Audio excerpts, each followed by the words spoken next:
हरिओम चिंतन प्रवचन क्रमांक 29 सुखदुःख भाग 7. भगवतश्री गीतेमध्ये सांगतात, जितात्मनः प्रशांतस्य परमात्मा समाहिताः शीतोष्ण सुखदुःखेषु तथा मानापमानयोः. येथे 3 जोड्या आहेत. या 3 जोड्या आपण समजावून घेऊ. 1.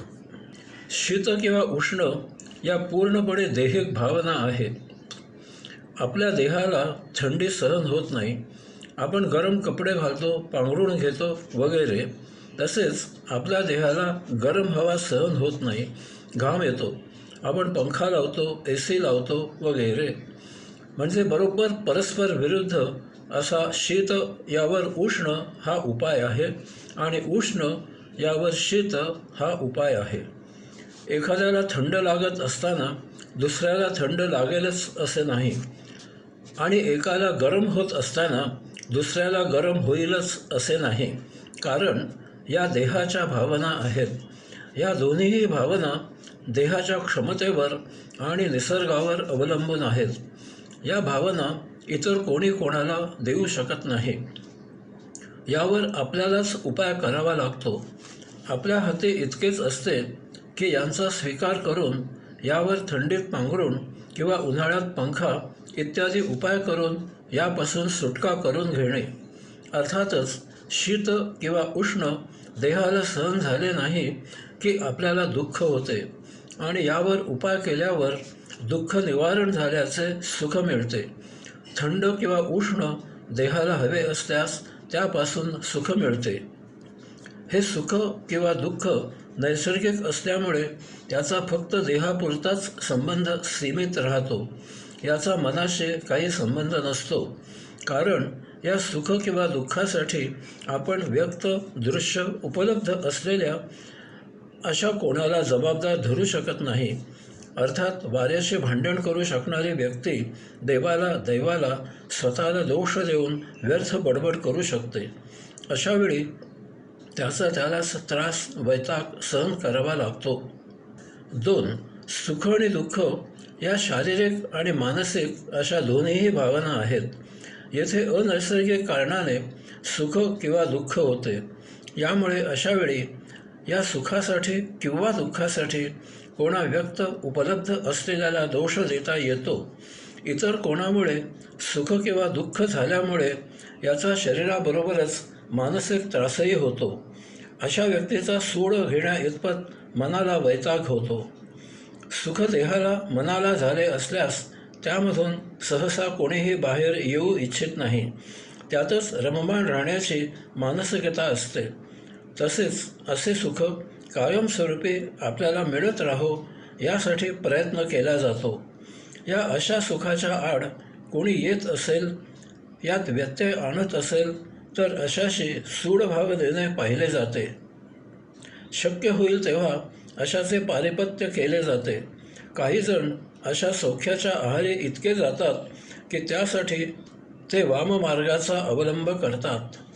दुःख देहाला झाले असल्यास त्यावर वैद्यकीय उपचार करून त्यामधून बाहेर होता येते. परंतु असे दुःख देहाबरोबरच मनाला झाले असल्यास ते सहन न होऊन अशामुळे मानसिक यातना होतात. त्या फार दीर्घ, अगदी मरेपर्यंत या यातना होत राहतात. अन्य कोणामुळे असे दुःख झाले असल्यास त्याच्याशी भांडण, तंटा होतो, वैर धरले जाते. 3. मान अपमान या पूर्ण मानसिक भावना असतात. अशा सुखदुःखाशी देहाचा काहीही संबंध नसतो. आपण मानला तर मान असतो आणि आपण मानला तर अपमान असतो. मान दुसऱ्याकडून दिला जातो किंवा अपमान दुसऱ्याकडून केला जातो. यावर आपले नियंत्रण नसते. मान मिळाल्यास स्वाभाविकच आपल्याला सुख होते. अपमान झाल्यास स्वाभाविकच आपल्याला दुःख होते. अशा अपमानामुळे झालेल्या मानसिक दुःखावर बाह्यभागी काहीही इलाज नसतो. यामुळे असा अपमान मनातल्या मनात गिळून गप्प राहावे लागते. त्यातून कोणा बलाढ्य व्यक्तीकडून अपमान झाला असल्यास हे असे चालायचेच हा व्यवहार शिकवला जातो आणि तो अपरिहार्यपणे स्वीकारलाही जातो. परंतु काही व्यक्ती अशा पाहण्यात येतात की त्या असा अपमान मनातल्या मनात गिळू शकत नाहीत, याचबरोबर असा हा अपमान व्यक्तही करू शकत नाहीत. अशांची ही अशी मानसिक कुचंबणा होते, मानसिक कोंडमारा होतो. शेवटी याचा दुष्परिणाम म्हणून असे मनोरुग्ण होतात. परंतु काही जण अपमान घेणाऱ्यावर तोंडसुख घेतात, त्याचा अपमान करतात आणि या कोंडमाऱ्यामधून बाहेर होतात. या सर्वांचा परिणाम म्हणजे असे मुक्तीला मुक्तात आणि येथे अनंत काळ जन्ममरण असे संचित उपभोगत राहतात. या कालावधीमध्ये अल्पकाळ सुख आणि दीर्घकाळ दुःख उपभोगतात. अशांच्या वाट्याला कधीही आनंद, सदानंद, कैवल्यानंद येत नाही. यावर श्रीमद भगवद्गीता उपाय सुचविते. माऊली त्याचे निरूपण करतात. तया स्वांतःकरणजिता सकळ कामोपशांता परमात्मा परवता दुरी नाही.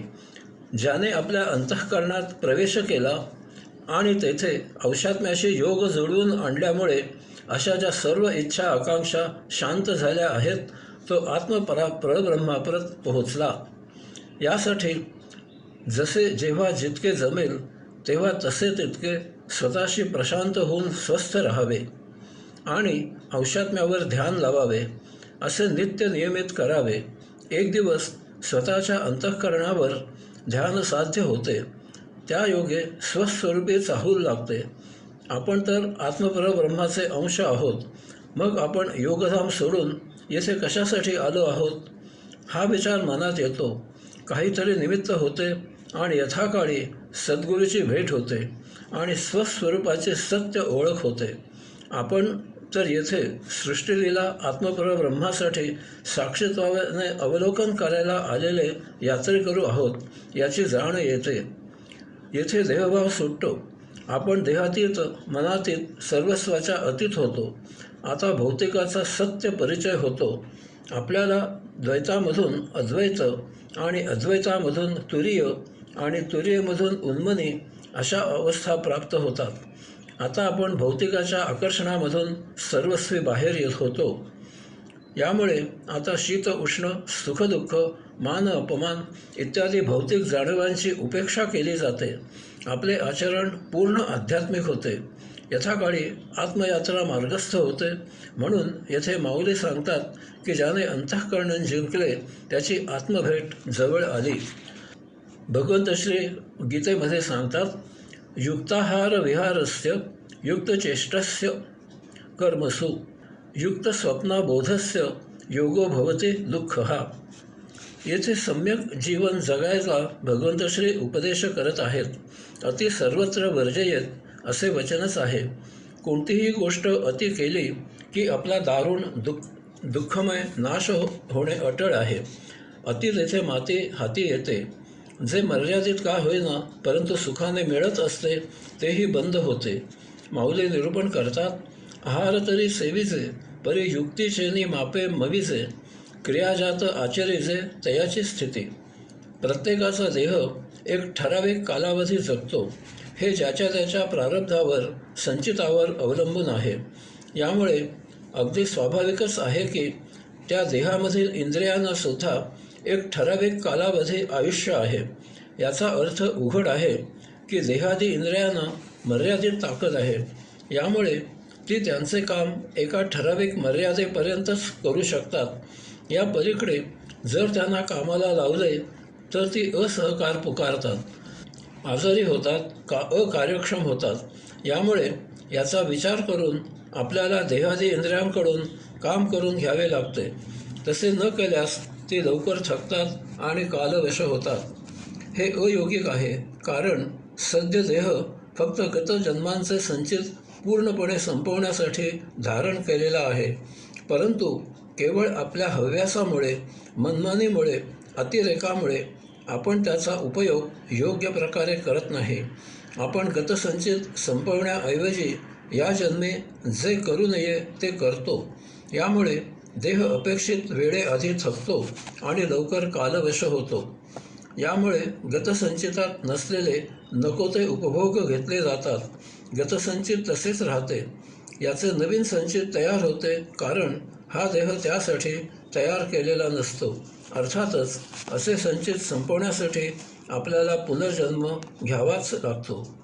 माऊली म्हणतात, अन्न जरूर खावे, अन्नग्रहण अपरिहार्य आहे, परंतु आपण सुदृढ, निरोगी, सदा ताजेतवाने, उत्साही राहण्यासाठी आपल्यामध्ये अन्न पचवण्याची एक मर्यादित शक्ती आहे. त्या शक्तीपेक्षा जास्त खाल्ल्यामुळे आपल्याला अपचनाचा त्रास होतो, पोट बिघडते. ते जाग्यावर यायला पुढे काही दिवस कमी आणि पचायला हलके अन्न खावे लागते.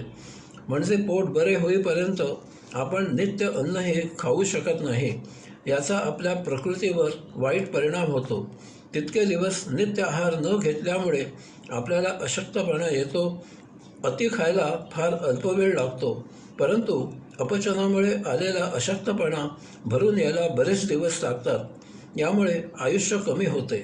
याचा संचितावर परिणाम होतो. आपले जन्ममरण हे फेरे वाढतात. याचप्रमाणे आपली प्रत्येक कृती आणि अकृती, हालचाल आणि स्तब्ध बसणे, खाणे आणि उपाशी राहणे, बोलणे आणि मौन राहणे, झोपणे आणि जागरण करणे वगैरे हे सर्व सम्यक युक्त एका ठराविक मापात मर्यादितच झाले पाहिजे. येथे अकारण काहीही नाही. यामुळे कोणतीही गोष्ट पूर्ण वर्ज्य करू नये. देहाला जे पाहिजे ते जरूर द्यावे, परंतु कोणतीही गोष्ट प्रमाणातच करावी. आपले शरीर सवयीचे गुलाम आहे. त्याला अति खाण्याची सवय लावली तर ते अति खाल्ल्याशिवाय समाधानी होत नाही. त्याची भूक भागविता भागत नाही. तसेच त्याला उपवासांची सवय लावली तर ते धड खाऊ पिऊ शकत नाही. मग गरजेपेक्षाही कमी खायची सवय लागते. अशा अति आणि कमी खाण्यामुळे देहाला दोष निर्माण होतात. या दोन्ही आत्यंतिक गोष्टी देहाला आजारी करतात. येथे खाणेपिणे असे उदाहरणार्थ घेतले आहे, परंतु हे सर्वच बाबतीत लागू आहे. कारण एकदा एके ठिकाणी अतिपणाची सवय लागली की ती प्रत्येक बाबतीत डोके वर काढते. मग इतरांना त्रास होऊ शकतो. अशा ठिकाणीही ही सवय उफाळून येते. आपण त्रयस्थ ठिकाणी आहोत, इतरांना याचा त्रास होऊ शकतो याचा पासपोच राहत नाही. मग अशाला लोक टाळू लागतात. तेथे अपमान होतो. आता अतिरेकी स्वभावामुळे तेही सहन होत नाही. या अतिपणाचा अजून एक महादुष्परिणाम असा होऊ शकतो की या अतिपणामुळे काहींच्या बाबतीत अशांना सर्वस्वाचा कंटाळा येतो. काहीही मुळीच नको अशी ज्यांची वृत्ती तयार होते ते सर्वच सोडून देतात. असे निष्क्रिय, बेजबाबदार, आळशी, शीघ्रकोपी, एकलकोंडे होतात. या भरात काही आत्महत्या करतात, काही नुसतेच बसून राहू लागतात. हा मानसिक रोग असतो. अशांच्या कुटुंबियांना फार यातना सहन कराव्या लागतात. याचेही अशांना काही वाटेनसे होते. आजकाल संगणकावर किंवा मोबाईलवर अति म्हणजे अति अभ्यास करणारे विद्यार्थी अशा मानसिक रोगाचे शिकार झाल्याचे दिसून येते. पुढे भविष्यात स्मृतिभ्रंशाचे हे शिकार होतात. परंतु यापेक्षा देहाला गरज असते तेवढे नेमके, मर्यादित, परंतु वेळच्या वेळी नियमित दिले तर शरीर कसे ताजेतवाने, सुदृढ, निरोगी राहते. असा देह सदा उत्साही राहतो. दीर्घ कालावधी मोठ्या मजेत जगतो. प्रकृतीच्या तक्रारी नसतात. म्हणून घरामधील प्रथम मोठ्याने भपकारा करणे सोडून द्यावे. मौज, मजा, चंगळ याला मर्यादा घालावी. साधी राहणी आणि उच्च विचारसरणी ठेवावी. धार्मिक गोष्टींना, अंधश्रद्धेला, बाबा वाक्यम प्रमाणम याला थारा देऊ नये. हे सर्व बंद करावे. आयतेच विश्वास ठेवणे सोपे आहे, परंतु ज्ञानाने जाणून घेणे कष्टाचे काम आहे आणि तेच आनंद देणारे आहे. बुद्धिप्रामाण्य शिकवण असावी. स्वतंत्र विचार करायचे संस्कार करून घ्यावेत. घरामध्ये आध्यात्मिक वातावरण जोपासावे. नित्य नियमित स्वतःजवळ बसावे, ध्यान लावावे. अशाचा मृत्यू त्याच्याही न कळत झोपेत होतो. ना स्वतःला यातना, ना घरच्यांची धावपळ. हरिओम.